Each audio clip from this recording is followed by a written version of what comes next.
Hey folks, how y'all doing in the land of grills? We've got a lot going on today, and folks, I tell you what, we're using a new accessory for. If there's anything when it comes to barbecue accessories, folks, there's probably the most products are made for Weber kettles, and that's what we're doing today. This is from a company called Spider Grills, and they call this the Venom, and it is a thermostatically controlled blower that you mount to your Weber 22-inch kettle, and you leave it on there. It's meant to stay, and as you can see, I'm using it right now. And folks, this thing is pretty cool. So we're going to show you how to install it. We're going to show you how much it costs, and then we're going to do a 6, 7, 8 hour cook because we got a 6 3/4 pound pork butt on the Weber kettle. Keep on watching, folks. All right, online, spidergrills.com. $200, folks. All right, opening the box, and you get your instruction manual, and this looks like your new ash pan. And remember, this is going to stay on the grill. That's what I like about it. Must be some assembly because there's a screwdriver. And then we've got a power supply and some other stuff. And then there's the main unit itself. And we'll just get that out of there. Take a closer look at it. And there it is. There's the meat and potatoes over right there. And you can see it's probably the blower where the blower blows in. And these must be the hangers of some sort. And then you've got a vent, looks like on the back side, I guess. So I'll tell you what, let's get it installed. I guess the obvious that I forgot to point out is look at this gasket. That's a hefty gasket. All right, so I got the Weber Master Touch Premium upside down, and we're just showing you. We took it to ash, catch off first, and now we've got this here. And there's just 3 little tabs you gotta lift up, and then we're just gonna ease it out of our ash sweep lever or handle, just like that. And we're gonna clean this up real good so that gasket gets a nice seal. And that's also a good time to get any grease that's on there because that's good maintenance. All right, all cleaned up, and you can see I took a leg off.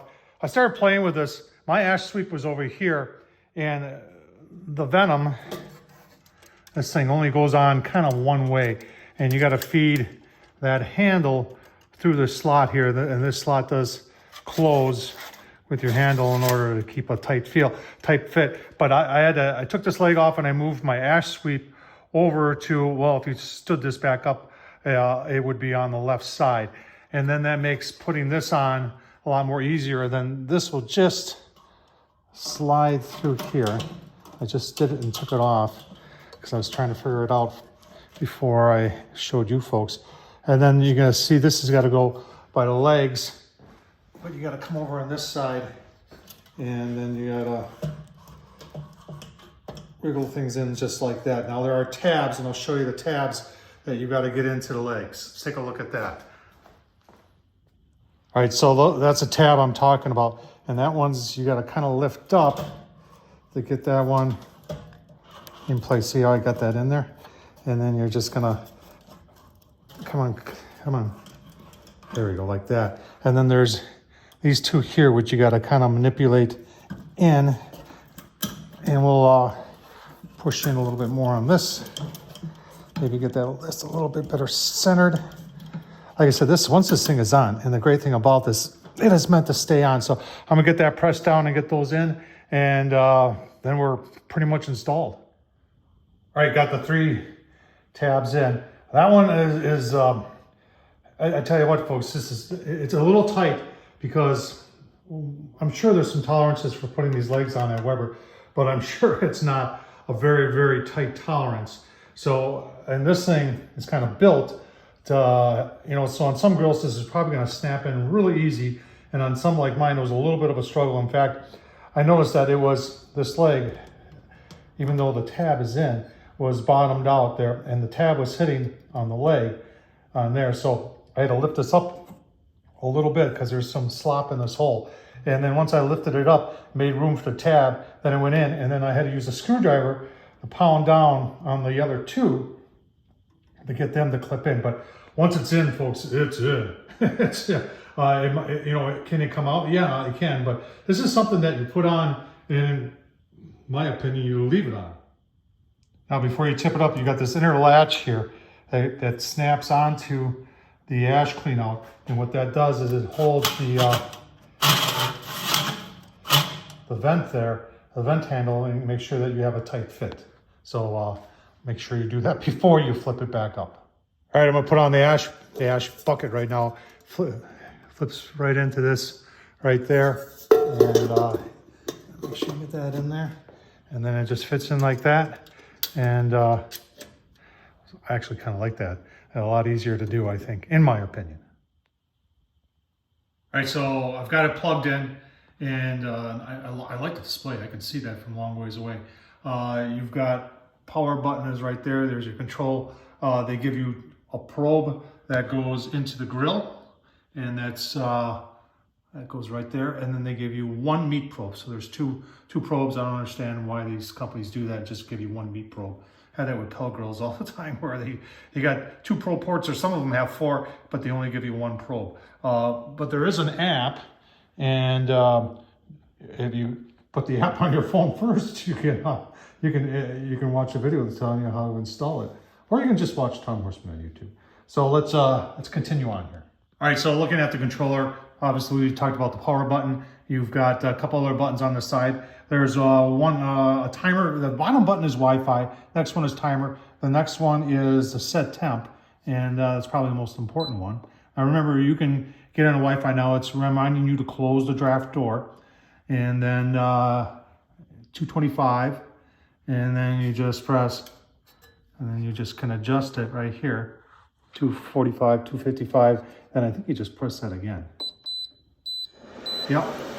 So then you press that again, and it tells you what to have your top damper set at. That's pretty cool. Now remember, you can go to Wi-Fi, or you can use Bluetooth, and you can do this all from your phone too. So that's pretty cool. So one of the things that reminded you to do is to close your vent. And when you close the vent on the spider, it opens the vent all the way on the kettle. And remember, that thing is sealed there really kind of tight. So it's controlling the amount of air that comes into your kettle, and we're going to test that out. All right, so with the Weber Platinum here, premium, you get this charcoal grate, and you get this nice stainless steel diffuser. That's what we're going to use today. But you can see I've got an extender that I built out of just some expanded metal, and 3 bolts going through it to hold the other one, and it doubles my charcoal capacity. So I'm gonna use lump in there, and it's gonna go like this. And yeah, your grate won't sit on the tabs, but then I'm gonna put 2 drip pans doubled up, and then my grate's gonna sit on top of that, and my pork butt will sit on top of that. That's the theory, and we'll see how the spider does with that. Charcoal in there. If you're wondering what I'm using B&B, folks. I don't know how else to tell. Hot and longer cleaner. This stuff is just better. Ace Hardware is where you get it. This is your Texas style hickory. Works very nice. I got 2 chunks of pecan buried in the bottom there. Pretty cool. All right, folks, got to start down in the center. Ben's going to get a workout today because it's in the 30s. I actually got some snow flurries and it is windy. So we'll get the rest of it going here. I'll give you a look, see once the pork butt is on. All right, well, 10 minutes into it, you can see we're reading 223 instead of 225. The bottom temp there, the 52, that's a probe in the pork butt. People are going to ask where the shelf's coming from. So S&S Grills, folks, they will sell you this shelf, and I did a video on how to install it. Same with the probe port hole, which makes it really convenient. You don't have to run it through the lid. Now, I had to change my setup a little bit. You remember, I was going to put my grate on top of those pans, but the lid wouldn't close with that. So we'll take a quick look now. When you're doing this type of cooking, folks, you really don't want to be opening it up, but I want to show it just for you. So there's our setup. There's the probe that's telling the blower to turn on and off to monitor the temperature, and there's our probe in there. So we're going to shut this down, and we're just going to let it go, folks. We're going to let the Venom from Spider Grills do all the work, and we'll give you a couple look-sees. All right, I just followed the directions. I actually have a video for hooking up to Wi-Fi.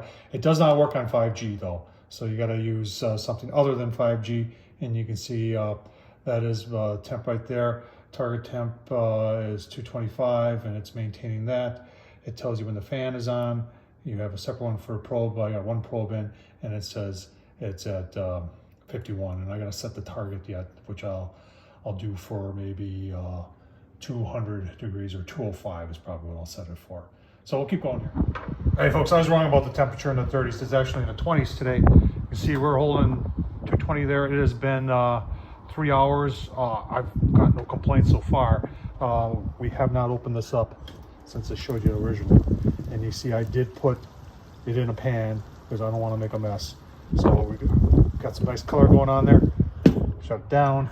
Keep on going here, folks. Maybe give you one or two look-sees. I want to see how long the charcoal lasts. Obviously, we're using that extended basket, so I'm hoping that lump will last the entire cook, because this is down. This is right now probably a good 6 hour. Probably got a good 2-3 hours ago yet. So get a couple more looks. All right, so I did set it up. I used the app to set up to 300, and you can see we're at 297. It took about 5 minutes, and I got a notification saying we were there. And if you look at the lid temp there, get you, and that agrees. So, like I said, I'm 4 hours into it. I'm pretty impressed. All right, folks, about 5.5 hours into it, 175 on the internal. You can see set at 300, 293. It's been really doing a very nice job. Take a look here. Oh yeah. So we're gonna take off and wrap and put her back on. Give you a look, see when we're ready to pull. All right, got the spider shut down. We got everything all buttoned up here. I want to take a look at charcoal, show you how much is left. Remember, that was we went 7 hours there. It was pretty much dead on 7 hours. Let's take a look. Oh yeah, so we definitely got enough to go 8 hours, maybe 8.5, maybe even 9 with that extended ring in there. So that worked out pretty good. I think that would definitely work for an all-nighter, especially with it being as cold as it was and windy as it was today. I'll tell you what, let's go take a look at the pork. All right, things been cooling down for about 45 minutes. Oh man, look at that. You know the bone is going to be good, right? Yeah, pulls right out. Nice. Let's see the steam there. Let's just see if we can pull a little bit here. I'm sure it's still very, very hot. So let's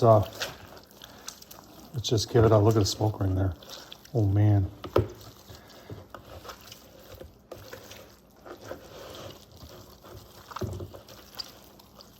Very nice. Very, very nice.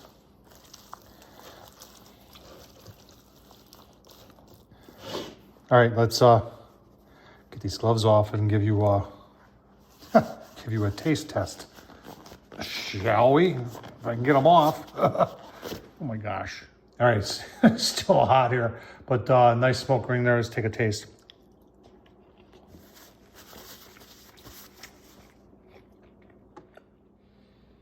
So how did the Venom do? What do I think? Oh, I'm impressed. I'm very impressed. That was the first time. And I didn't watch any of the videos of that. You saw how I installed it. Yeah, it's $200. And you saw me cook with it. Held temps fantastically well. In fact, we kind of used a method that they don't even recommend. They have nothing for a basket in the middle. They have everything else, but not that. So we kind of went into uncharted territory with the Spider Grills Venom here, and it performed flawlessly. We got some awesome pulled pork, folks, and that's what it's all about. It's about the food. Hope you enjoyed this. Tom Horsman at YouTube, what do you think of this? You like it? What's your opinion? Tom Horsman at YouTube, as I said before, thumbs up, leave a comment, folks. Appreciate you watching. Thank you.